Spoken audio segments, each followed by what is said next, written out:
Cold war 2.0 क्या चीन और अमेरिका में शीत युद्ध होगा? नमस्कार प्यारे साथियों, मैं हूं संदीप मानुधने और आज हम एक बहुत ही हॉट टॉपिक पर चर्चा करेंगे कि क्या चीन और अमेरिका में आने वाले वर्षों में किसी भी प्रकार के कोल्ड वॉर की गुंजाइश दिख रही है? Do we expect to see a cold war between China and the USA in the coming years and decades? तो इस विषय को समझने के लिए हमने 6 बिंदु आपके लिए बनाए हैं, जिसमें हम इसके अलग अलग पहलुओं को जांचेंगे, परखेंगे और आपको इस विषय पर एक बहुत अच्छी पकड़ बनाने में यह सेशन मददगार होगा। सबसे पहले बात करेंगे कि अगर आज हम बोलते हैं कोल्ड वॉर 2.0 तो 1.0 क्या था। फिर हम बात करेंगे the factors at work then and now. तो 1945 से 1990 तक कौन से कारक कारगर थे और आज क्या हो गया है। तीसरा बात करेंगे अमेरिकाज ग्राउज अगेंस्ट चाइना। तो आखिर आज अमेरिका की चीन से शिकायत है तो क्या है। चौथा, एक बहुध्रुवीय विश्व में, मल्टीपोलर वर्ल्ड में, क्या कोल्ड वॉर 1.0 जैसी परिस्थितियां पुनः निर्मित हो सकती हैं या वो असंभव है। उसके बाद बात करेंगे what form can the cold war 2.0 take. मान लीजिए कि ये शीत युद्ध हो ही गया तो उसका स्वरूप क्या होगा, और अंततः हम बात करेंगे इंपैक्ट ऑन द वर्ल्ड, यानी कि सभी देशों पर इंक्लूडिंग इंडिया, इसका प्रभाव क्या होगा। तो शुरुआत करते हैं व्हाट वाज कोल्ड वॉर 1.0 से। समझ में आ गया? प्यारे साथियों, आप याद करेंगे द्वितीय विश्व युद्ध 1939 से 1945 तक चला था। इससे पहले 1929 में अमेरिका में द ग्रेट डिप्रेशन आया था। उससे पहले 1921 से 1929 तक अमेरिका की इकोनॉमी में उछाल था, एग्रीकल्चर में उछाल था, इंडस्ट्री, कंज्यूमरिज्म, डोमेस्टिक कंजम्पशन में उछाल था। लेकिन धीरे धीरे धीरे धीरे धीरे धीरे वो कोलैप्स हो रहा था, लेकिन स्टॉक मार्केट उछलता चला गया था। तो 1929 में जो आर्थिक महामंदी आई थी, जो आज 2020 की कोरोना फाइनेंशियल क्राइसिस सीएफसी के साथ तुलनात्मक रूप से प्रस्तुत की जाती है कि आज हम 1929 के ग्रेट डिप्रेशन जैसा ही अब देखने वाले हैं, तो आज की कोरोना फाइनेंशियल क्राइसिस सीएफसी कह सकते हैं उसे। वो जिस ग्रेट डिप्रेशन से तुलना की जाती है, मैं उसकी बात कर रहा हूं। तो उस वक्त शेयर मार्केट उछल गया था, लेकिन अमेरिका की अर्थव्यवस्था और कृषि ध्वस्त हो रही थी धीरे धीरे, और वो उसमें रिफ्लेक्ट नहीं हुआ, तो उसमें लाखों लोग साफ हो गए थे। उससे जो मंदी आई तो डिमांड गिरी तो इंडस्ट्रीज का प्रोडक्शन गिरा तो सरकार से स्टिमुलस की मांग हुई। स्टिमुलस आया नहीं क्योंकि फ्री मार्केट इकोनॉमी, तो सरकार कैसे दखल दे, उस चक्कर में कबाड़ा हो गया। बाद में फ्रैंकलिन डेलानो रूजवेल्ट ने स्थिति को संभाला अपनी न्यू डील लाकर, लेकिन तब तक हिटलर का उदय हो चुका था। तो इस तरह से जब अमेरिका में ग्रेट डिप्रेशन आया, अमेरिका ने दुनिया भर में दिए हुए अपने लोन वापस बुला लिए, खासतौर पर यूरोप वगैरह से। तो वहां हिटलर जैसे चरम दक्षिणपंथी, आक्रामक, हिंसक लोगों के उदय का रास्ता खुल चुका था।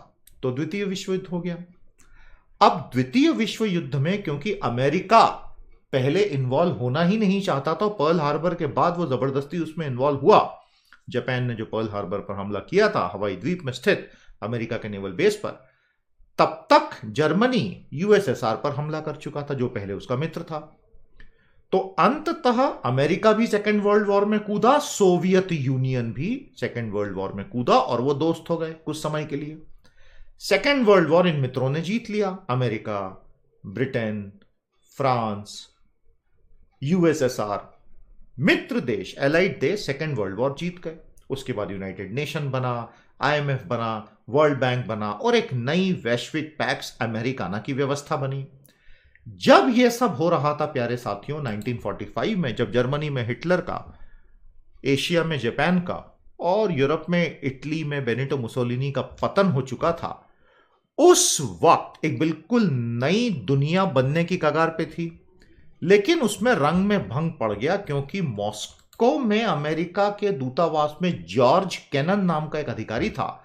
उसने एक 8000 शब्दों का लंबा चौड़ा टेलीग्राम भेजा अमेरिका, जिसमें उसने चेतावनी दी अमेरिकन्स को कि देखिए, मैं सोवियत यूनियन में रह के, मॉस्को में रह के जितना स्टडी कर पा रहा हूं, तो ये सोवियत लोग तो बहुत महत्वाकांक्षी हैं और ये तो पूरी दुनिया में साम्यवाद फैलाने की बात कर रहे हैं। तो अमेरिका बहुत घबरा गया, क्योंकि वो साम्यवाद को फैलने नहीं देना चाहता था, और वो विचारधाराओं की लड़ाई थी। कैपिटलिज्म वर्सेस कम्युनिज्म, पूंजीवाद बनाम साम्यवाद।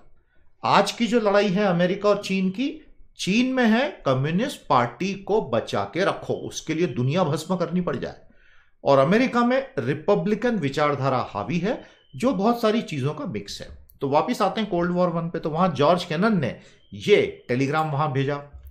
जब ये टेलीग्राम वहां पहुंचा, उसी समय अमेरिका में जो मॉस्को का दूतावास था, वहां से निकोलाई नोविकोव नाम के उनके एम्बेसडर ने निकोलाई नोविकोव टेलीग्राम भेजा। उसमें उसने ये बोला कि अमेरिका पूरी तरह से सोवियत संघ के खिलाफ है, अमेरिका सोवियत को अपना दुश्मन मानता है और इसलिए सोवियत संघ को खुद को बचाने के लिए पूर्वी यूरोप को अपना बफर जोन बना लेना चाहिए। आपको समझ में आया ना वर्ल्ड वॉर 2 खत्म होने के बाद क्यों अमेरिका और सोवियत संघ के बीच में विचारधारा की लड़ाई इंटेंस होती चली गई।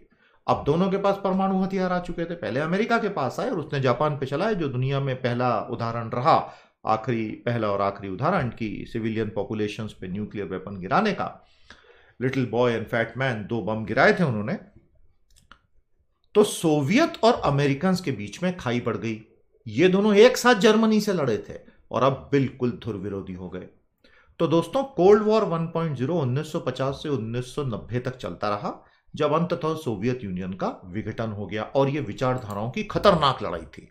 हालांकि इसमें कहीं भी ऐसे गोलियां नहीं चलती थी, प्रॉक्सी वॉर होते थे, कमांडोज जाते थे, असैसिन्स जाते थे, लेकिन कहीं भी ऐसा नहीं कि न्यूक्लियर वॉर हो गया। तैनात होती थी मिसाइलें, लेकिन वॉर कभी नहीं होता था। तो यह था कोल्ड वॉर 1.0।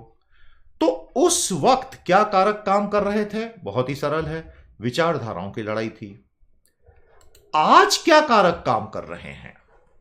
चीन ने 1990, 2000 और 2010 के दशक में, 3 दशकों में अपने आप को धीरे धीरे धीरे धीरे धीरे धीरे धीरे मैन्युफैक्चरिंग के जरिए मजबूत किया। मैन्युफैक्चरिंग के 2 लक्ष्य थे। पहला लक्ष्य था करोड़ों लोगों को नौकरी देना। यह डेंग शाओपिंग का लक्ष्य था, क्योंकि कम्युनिस्ट पार्टी को सत्ता में बचाए रखना एकमात्र गोल है चीन का। उसके लिए लोगों को नौकरी देना पड़े, लोगों के पेट भरना पड़े, जो करना है वो करो। और दूसरा लक्ष्य था एक्सपोर्ट एक्सपोर्ट एक्सपोर्ट, क्योंकि इतना कंजम्पशन का, इतने प्रोडक्शन का करोगे क्या भाई? बीआरआई को भी आज फैलाने के पीछे, बेल्ट एंड रोड इनिशिएटिव, जिसको पहले 1 बेल्ट 1 रोड बोलते थे, चीन का मुख्य लक्ष्य तो यही है ना कि किसी तरह अपने इस भारी कंजम्पशन को कहीं कंज्यूम करना है। तो चीन के 2 लक्ष्य थे, मैन्युफैक्चरिंग करो, लोगों को नौकरी दो, ताकि कम्युनिस्ट पार्टी की सत्ता बनी रहे। क्योंकि लोगों के पास नौकरियां नहीं रहेगी, पेट में भोजन नहीं रहेगा, तो विद्रोह होगा।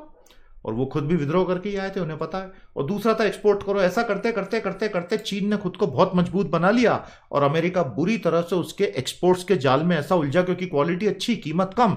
ये बात समझ में आई आपको?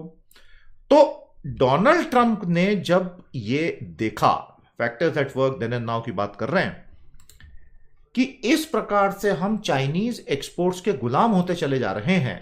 ये बात ओबामा ने भी देखी थी, लेकिन वो फ्री ट्रेड के समर्थक हैं, डेमोक्रेटिक पार्टी।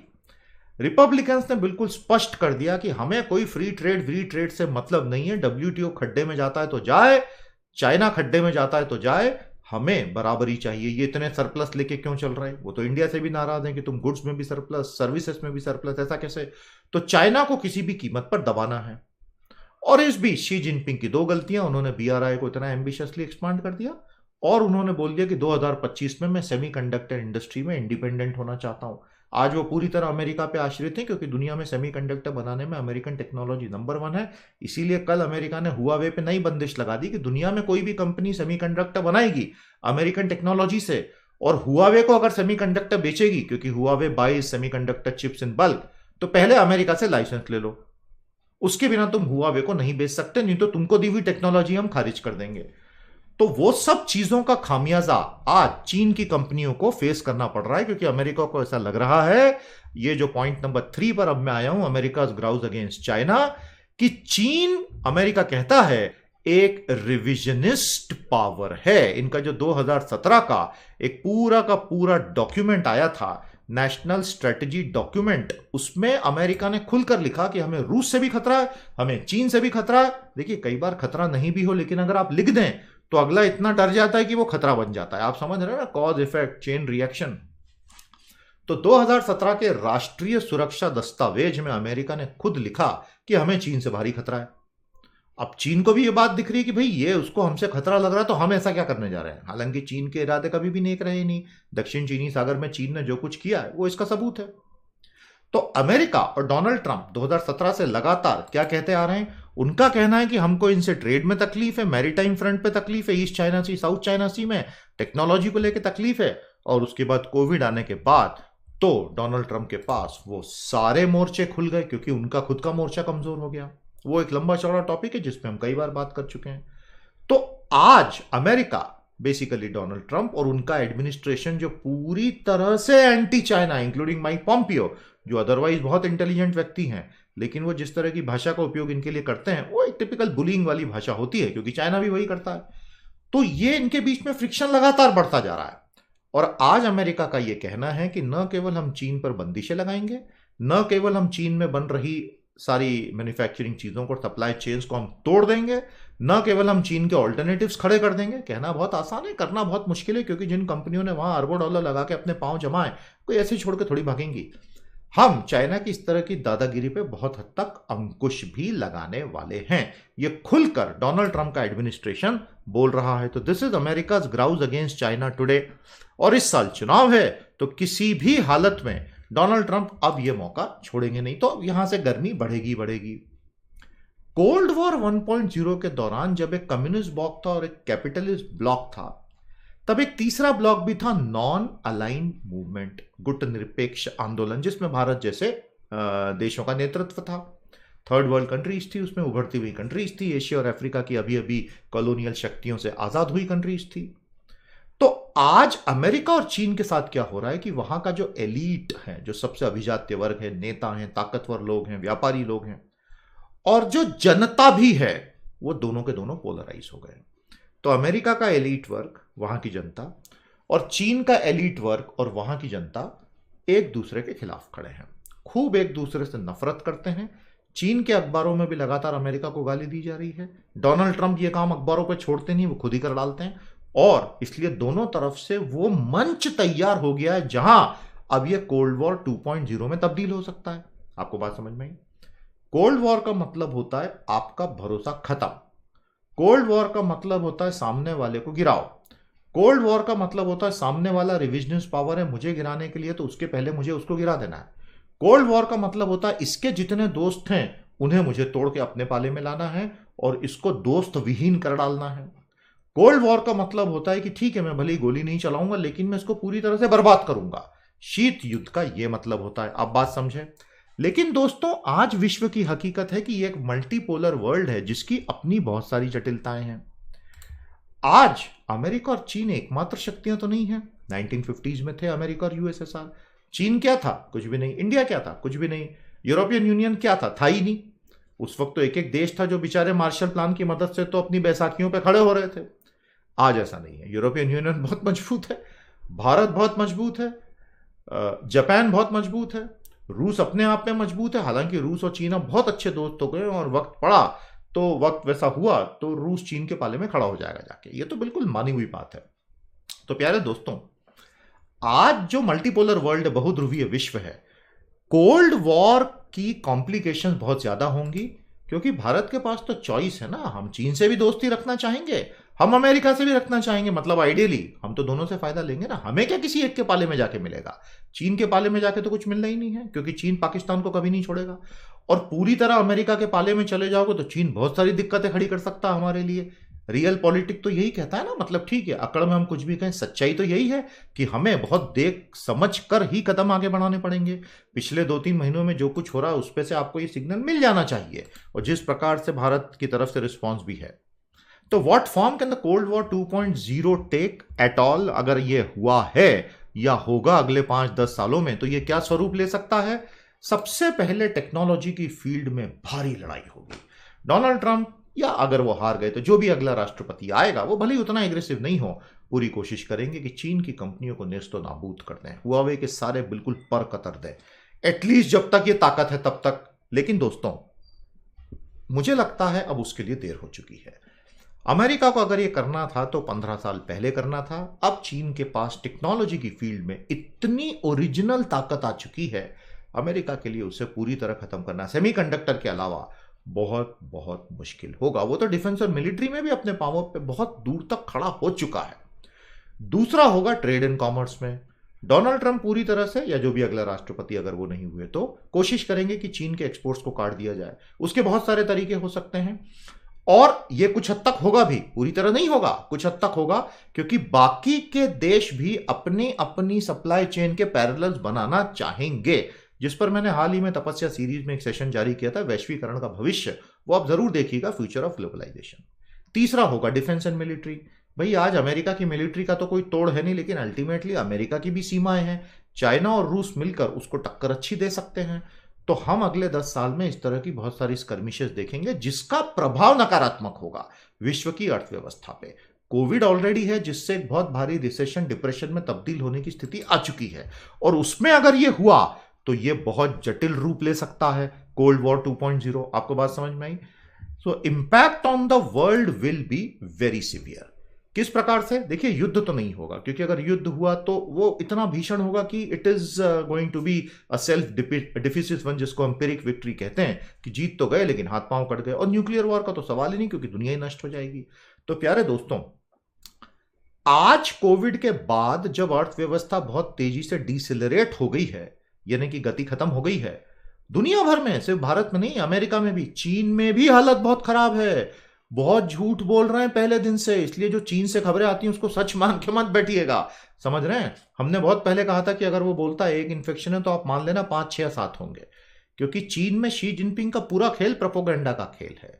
इतनी बड़ी प्रोपोगेंडा मशीन चल रही है वहां, मान लीजिए 100 में से 99 बातें झूठ बोली जाती हैं। हालांकि काम भी बहुत हो रहा है, ऐसा नहीं है कि फिजिकली चीन खोखला, बिल्कुल नहीं, लेकिन प्रोपागेंडा तो एक अलग ही लेवल का उन लोगों का। इतना बड़ा फायरवॉल लगा रखा है जिसमें आप कुछ भी सरकार के खिलाफ लिखो तो वो कमेंट ही डिलीट हो जाता है उनके सारे पोर्टल्स पे से। सोचिए, तो स्वरूप ये होगा और इंपैक्ट ये होगा कि अर्थव्यवस्था जिस तेजी से उठनी चाहिए उस तेजी से उठेगी नहीं। अब इसमें हमें क्या चिंता होनी चाहिए? ऐसा तो पहले भी हुआ है। चिंता यह होनी चाहिए दोस्तों कि 2030 तक क्लाइमेट चेंज की समस्या हमारे सामने आ जाएगी। समस्या तो आज भी है, और आज की रिपोर्ट है कि कार्बन डाइऑक्साइड का स्तर वातावरण में खतरनाक रूप से बढ़ रहा है डिस्पाइट लॉकडाउन, क्योंकि दूसरा उसका जो स्टॉक है वो तो बना ही हुआ है। एमिशंस थोड़े समय के लिए कम हुए ट्रांसपोर्टेशन के, लेकिन अदरवाइज तो बने हुए हैं। और 2025-26 से सी लेवल राइज एक वास्तविक समस्या बनेगा। ऐसे में अगर शीत युद्ध चल रहा होगा तो ह्यूमैनिटी आपस में लड़ेगी या इन एग्जिस्टेंशियल समस्याओं से लड़ेगी।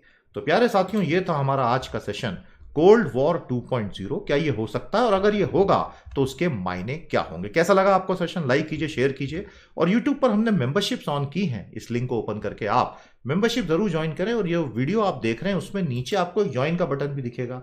अगर मोबाइल पे और नहीं दिख रहा है तो इस लिंक को ओपन कीजिएगा तो आपको जरूर दिखेगा। कमेंट थ्रेड में हमने लिंक दी हुई है, ज्वाइन करेंगे, आपको अलग वीडियोस, प्रीमियम वीडियोस अलग से मिलेंगे। अच्छा लगा तो हमारे सेशंस को, हमारे दोनों चैनल्स को सब्सक्राइब करें, कंट्रीब्यूट करें, 2 फ्री साइट्स से उनका कंटेंट यूज करें, और प्रीमियम कोर्सेज गुरुकुल पर उपलब्ध हैं। आज के लिए इतना ही। बहुत जल्द अगले नॉलेज सीरीज के साथ पुनः भेंट करूंगा। नमस्कार, जय हिंद।